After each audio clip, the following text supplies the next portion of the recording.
Hey everybody, welcome back to the Hobby Lodge. This video is going to be my top 5 modern video games of this year.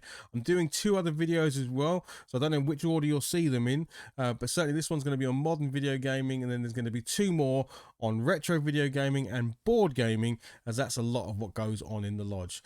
This will be a top 5, so I'm going to just pick 5 games, and the games have to be games I've played. I can't just go picking games that are like in the industry is being picked or that I like the look of. I have to have played them, so that narrows the list down, especially in modern video gaming, because I don't often play too many modern video games, so for me that list is a bit smaller. But I am still picking games that I really enjoyed this year, and that's the other point. Has to be played this year, has to be in modern video gaming, therefore out on modern systems, and I have to have put in some hours. So yeah, let's do this. Number 5 is going to be Bayonetta 3 on the Switch. For me, this plays fantastically in the handheld and also great on the big screen. I would highly recommend playing it on the big screen. It's a great hack and slash. It's just mindless fun, which sometimes video games need to be. You don't need some grandiose story, some trying to figure out all what's going on. You just want to have a bit of fun, and Bayonetta cannot be more than just fun. It is get in there, some amazing cutscenes with who knows what's going on. There's definitely a story in there somewhere, but it's just epic scene from epic scene, crazy battle, monsters, demons, angels, and all the things in between. You can even summon giant demons and control them through the power of dance. There's a bit of exploration, but not too heavy. You're just pulling off great maneuvers, trying to fight as many enemies as you can, see if you can get those higher tier ranks for the fights that you're going to have. But ultimately, just have a lot of bloody good fun with Bayonetta, and I highly recommend it. Especially, I'm sure in a few weeks' time you'll probably be able to pick it up cheap. But yeah, if you just want a game you want to jump in on and have a load of fun, then for me, Bayonetta is right up there. Okay, number four is going to be Vampire Survivors. This is a game that came out in October, I believe. I don't know how many systems it came out on, but I've played it on PC on Steam. I believe I've been playing it for a lot longer than October time, because it had quite a long, what do they call it, early access process to it. But I believe it came out for full-time release in October. And this game is a pixel art game. It's hard to describe it because it is, I don't think it's unique, but it feels quite unique. Essentially, you pick a character, each character has a unique ability and a preferred playstyle. You are trying to survive against waves and waves of enemies. You are the vampire hunter of some description. You're trying to survive against just a myriad of monsters and creatures and demons and all sorts of creatures of the night with different power-ups. You then collect more and more of those power-ups. They get stronger and stronger. You can then evolve those power-ups so they become just like godlike, and by the end of the game you are causing some massive mayhem, but the enemies are also waves and waves deep. And I'll try and, obviously I'm showing you footage whilst I'm talking. It's a bonkers game. It's a really fantastic game. It's another great game where you can just while away the hours, seriously, trying to unlock all the maps, trying to lock under all the different characters, trying to just see if you can beat your previous time. Every game lasts 30 minutes, because at 30 minutes, I'm pretty sure this is the case anyway, I haven't come across one that doesn't do this, but at 30 minutes, death appears, and death will try and kill you.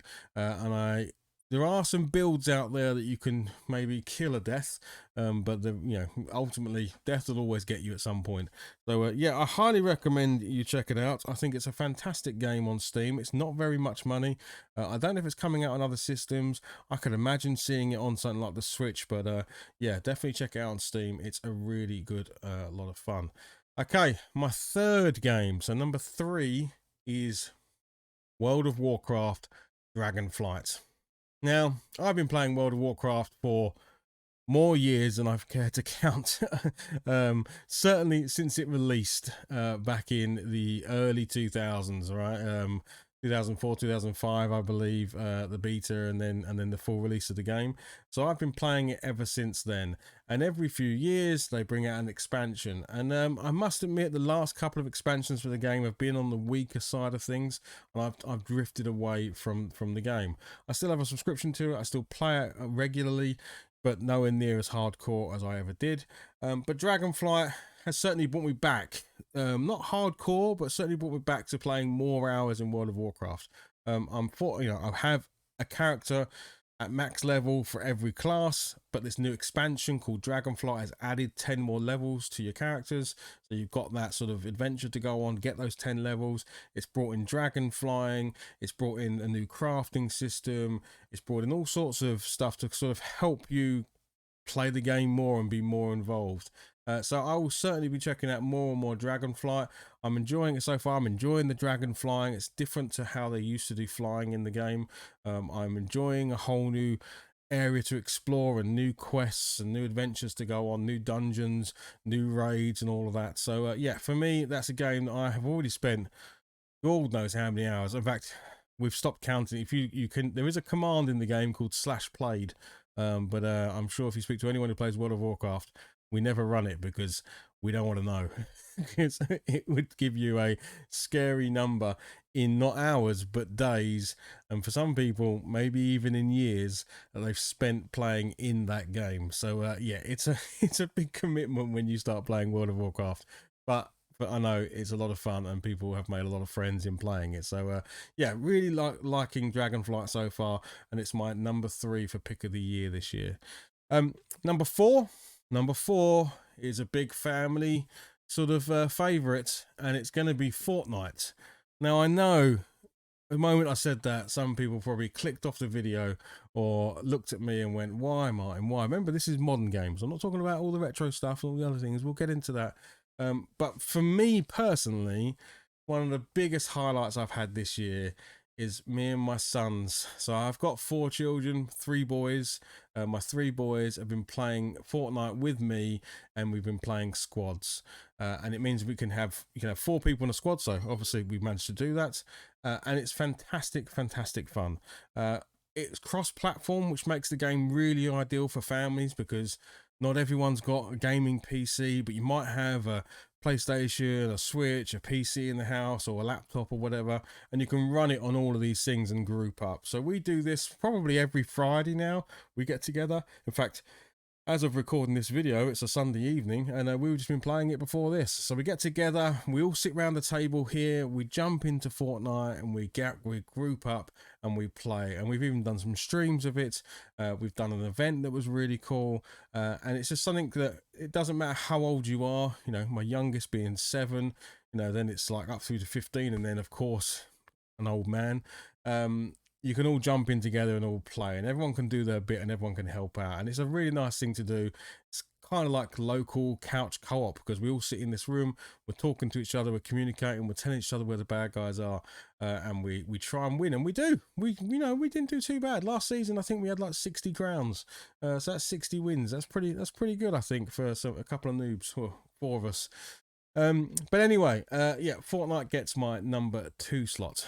Now, number 1 in the modern games for 2022, I can only give it to this game, because this game for me blew me away this year, and I spent 200 plus hours in it, maybe even more, but it was definitely over 200 last time I looked, and that is of course Elden Ring. Now I know that's kind of on point. I think it won IGN's Game of the Year and a few other awards of the year. But it deserves all of the credit it gets. It is an amazing game, and this is someone who doesn't play Dark Souls games. So I never was really into Dark Souls games. I tried them every now and then. I tried Dark Souls 3 a bunch of times. I tried Bloodborne a bunch of times, but just didn't gel with me. Didn't grab me. But Elden Ring, I think the open world of it, I think the being able to go away and come back and try again, and maybe level up a bit and go and find some better gear, come back and try that boss again. You don't have to do it in a linear order. You can pretty much play the game however you want and go pretty much wherever you want from the beginning of the game. and everything kind of scales to you in some bits. But you know, certainly the bosses, you know, if you can level up a bit and get better gear, you can start to feel a bit more like you've got a chance against some of them. I just find, I mean, the graphics are amazing, the gameplay is fantastic, the combat is satisfying. If you die, it's because you made a mistake. You dodged too early, you dodged too late, you didn't manage your stamina, you used too many health pots too early in the game and didn't get it for that more difficult phase in the game. I've played through it a number of times. I will say this, Endgame Plus is not worth it. There you go, it's a big statement. The first time you play it through, if you're going to play the game again, start a whole new character and play from scratch. Endgame Plus, you are so far overpowered at that point. You feel very little satisfaction when you play through Endgame Plus. If you just want to own all the bosses and just feel like a god, then go for it, play Endgame Plus. But if you want the challenge of playing the game again, you should definitely just start a new character and start from the original game. But yeah, I cannot praise the game enough. It's a fantastic video game. It plays brilliantly. It's probably the game I own the most copies of at the moment, because we own it on 3 PCs, because I own it on PC and my 2 eldest sons own it on PC, and we also own it on PlayStation 5. So there's 4 copies of the game. Even though, well, actually no, technically we can play multiplayer now. They've just brought out arenas for it. So maybe that's something we need to do. There is DLC coming, hopefully loads more PvE areas rather than just focusing on the PvP side of things. But it's an amazing game, and I would highly recommend anyone go and check it out and just persevere with it. Don't give up immediately, because you will die. You will die an awful lot, and you will die and die and die. But as you sort of learn the game, learn the mechanics, you will feel better, and it's a massively satisfying game.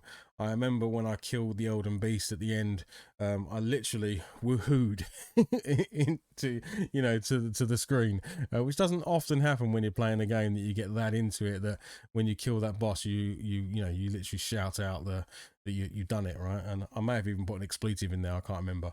But yes, that's my sort of #1 pick. So there we go. Those are my 5 games of the year. Bayonetta 3, fantastic. Vampire Survivors, great game. WoW Dragonflight brought me back to WoW. Fortnite, just family Fortnite for us is just a highlight of the week. I absolutely love it. And of course, the mighty Elden Ring, fantastic game. I'm going to come back, and I'm going to come back with my favourite retro games of the year, and I'm also going to come back with my favourite board games of the year as well. So if you're interested in those, stick around. Give us a like, give us a subscribe if you haven't done. The support in the channel recently has been amazing. I'm so happy about it. But yeah, I hope you like my games. Did you play any? Of course, games like Ragnarok are missed off the list, and it's definitely would have been on there. But I'm afraid this time of year, it's under the Christmas tree. We haven't played it yet.